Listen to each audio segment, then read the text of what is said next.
Well, a 1-0 win here. Grant, you had to grind that out in the end. Yeah, it's a good response. You know, we wanted to respond from the disappointment of Newport, and we've done that today. And I said to the lads, like, there's lots of stuff that we could have done better today. But the most important thing was the 3 points. Good teams respond. We've responded well today, you know, and got the 3 points, so I'm pleased with that. I was going to say, does it matter the way in which it came? Are you bothered about style over substance per se? Listen, you watched the game, didn't you? You were there, so you see the opportunities we had. We just didn't hit the target enough. Last pass wasn't quite there, but we're getting there very well. This is a team that will score goals. We've scored 6 goals in the opening 2 games, 2 in a cup game. So I think it's 8 goals in 4 games. So there's goals in the team. I'm disappointed there wasn't more goals today, as you know. But listen, I can't grumble with the boys. They've responded, clean sheet, looked strong defensively, had to defend. And you know, Morecambe, a lot of people will come here today thinking, yeah, it's Doncaster can win. They're a tough team. Yeah. They really are. And I've watched their opening 3 games, and they've been unlucky. You know, last week against Gillingham, particularly, they were unlucky to lose that game. And they've got some experienced players, experienced manager. They're no mugs, you know. So I'm pleased with the 3 points. Yeah, you've had your battles over the years with Derek Adams, and it continued today. Yeah, listen, Derek's obviously been there, done it, been successful at Morecambe before. So, you know, initially they set up in a low block today. We had to be calm, we had to be patient, we had to move the ball quicker. I said to the boys at half time, you need to move it quicker. We maybe took too long on the ball. We should have just played 1-2 touch, played outside them. I think that's when we caused them problems. Balls flashing in that we just weren't quite on. Second half they pressed us, so we had to go over the press a little bit at times, and I thought the boys managed the game really well at the end as well, so pleased. Does that show you the value? I'm going to talk about the goal in closing down.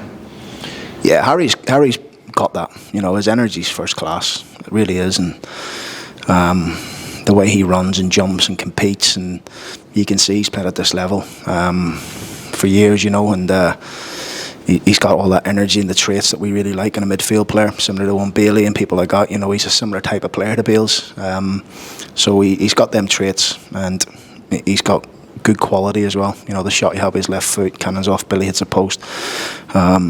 He can shoot off both feet as well, so I'm really pleased for Harry. You know, it was a big step for him coming here from Grimsby. Haven't been there for, you know, a long time. And at first, and obviously when I spoke to Harry in the summer, he was a wee bit anxious and nervous, and he wanted to make the move. He wanted the fresh challenge, but I could sense it in him. You know, he's only ever known one thing, and that is tough. But he's hit the ground running really well, and I couldn't be more proud of him and the team today. You're not one to hide your emotions. It seemed at times like you were frustrated with some elements of the play today. What was it, you know, that's at the forefront of your mind in that regard? Listen, I'll keep that to myself and my team today. I want to focus on the response. You know, it's very easy to lose and then lose again in this division, as we found last season, particularly early on. What's hard to do is lose and then respond, and we've done that today. We've done that really well today, defensively strong. I don't think Teddy's had much to do. I know their keeper didn't have much saves to make, although he had a lot of shots past his post and things like that. Defensively, we've kept a clean sheet from conceding last week. That's a real plus and a bonus for us getting into what's a really tough week ahead of us. That will breed confidence, won't it? The fact that Teddy has not had a great deal to do, but whatever he did have thrown at him, you know, didn't go in. Yeah, and he was getting ragged all over the place from the corners and pulled, and for whatever reason Scott kept playing on. But once we touched, you know, Moore on the other end, it was a free kick. So that was a little bit frustrating. But listen, that's football.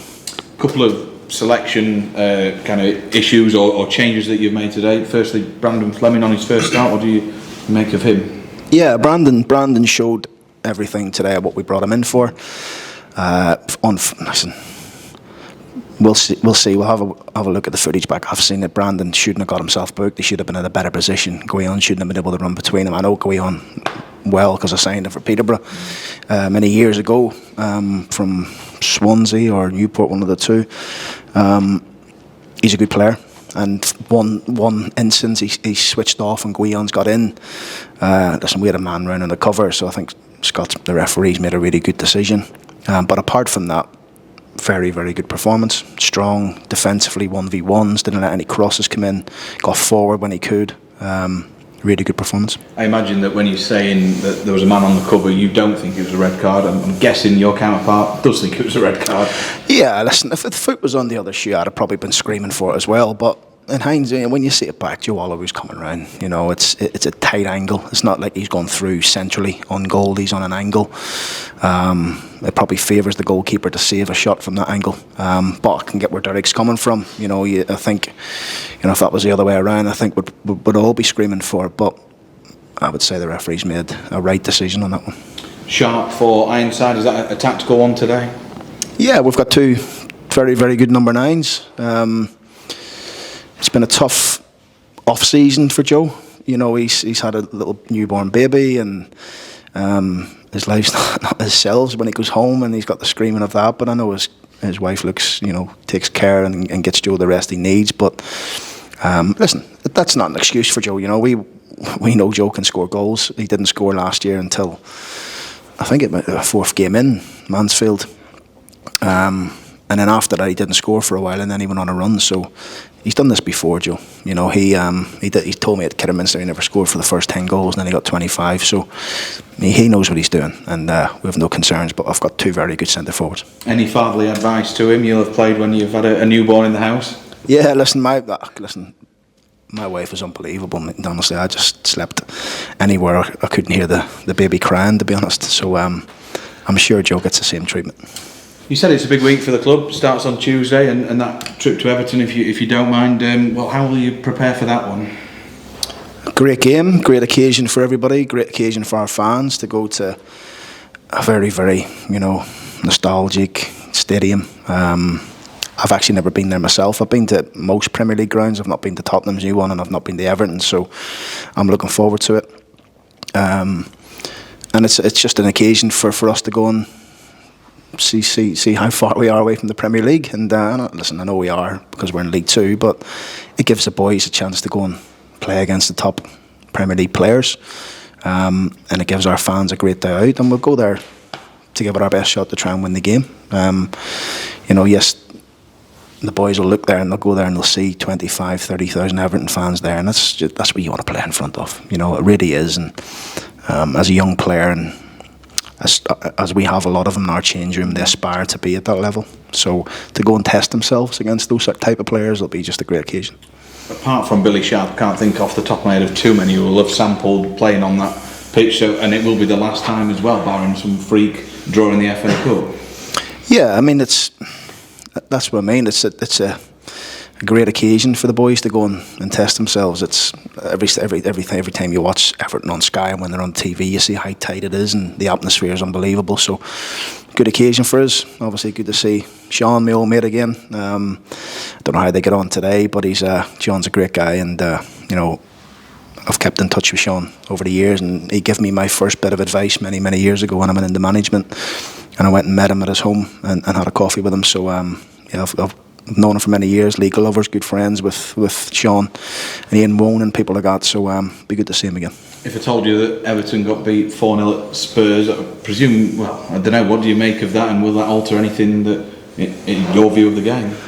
I don't know. No, listen, Premier League's ruthless, isn't it? And it's a ruthless league. I did see some of his press stuff that Sean during the weeks, and he's got a lot of injuries and things like that, so listen, he knows what he's doing there. He's top class manager. And you gave them a right good game last year after an iffy start to the season. What were your memories of that cup tie? I just remember, I don't know, was it a 15 or 20 million pound centre forward coming on and just taking the game away from us? Yeah, that's the difference in the levels, really. But I thought we were really good in the game. All the game, I know we conceded quite late to that goal. I think it was quite late. But for the whole game, I thought we were very good. We gave a real good count of ourselves live on TV, and let's see if we can do the same again. It was the night Joe Ironside scored, so you never know. It was, yeah. Was that his first goal, or was it one before? It might have been the one before. I think it was Mansfield. Mansfield, we drew 2-2, he scored. But yeah, you never know. We'll see. Any bumps and bruises after Saturday? No. After today? No, I don't think so. I think everyone's fine. We don't want any more injuries. You know, it's, what are we, 3 games in? We've lost 2 of our back 4 that started in the first game. It's not ideal. Richard Wood had an operation yesterday. He's going to miss for the next probably 2 months. He's actually been playing with a fractured ankle.